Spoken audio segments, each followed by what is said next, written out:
As the start of fall comes around, local foodies, agricultural workers, and the general public gather for the yearly tomato festival held at the Bradford Research Center. Andrew Biggs, the coordinator of the University of Missouri Research Farm, was dedicated to growing typical corn and soybeans. However, there was something else he wanted to do. It's hard to get the community really excited about corn and soybeans. So we've picked something that most people like, tomatoes, and we've built an event around it. And then we try to utilize that event to give people the opportunity to learn about some of the other things we do out here. Each year, the tomatoes are the center of the festival, but the community feeling was far more unique. My favorite part of my job in general is dealing with the public and exposing people who've never really been around agriculture to agriculture. That's a lot of fun.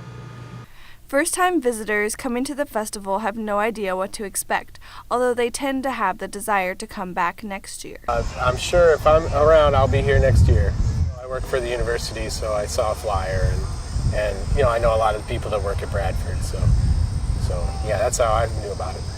The work that goes into the creation of this festival requires several hours. Nevertheless, it is always worth it. We start growing tomatoes in the greenhouse from seed in April.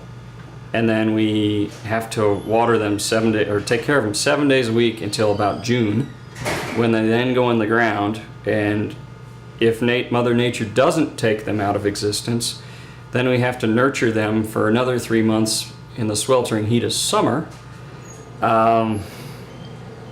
And then we rely on a small army of volunteers to cut all these things up within 24 hours before we serve them to the public. These dedicated volunteers enjoy the festival while they witness the public have fun with all of the food and hard work that went into it. Josh Reinbott, a fellow employee and worker at the Bradford Farm, had fun participating in his 4th year. Yeah, growing tomatoes is a lot of work. They're very temperamental to funguses. All this rain made it really hard. Tomatoes are ripe when they're ripe. They don't really have a deadline. Some may think that the festival is only for adults, though there are many activities for children to enjoy.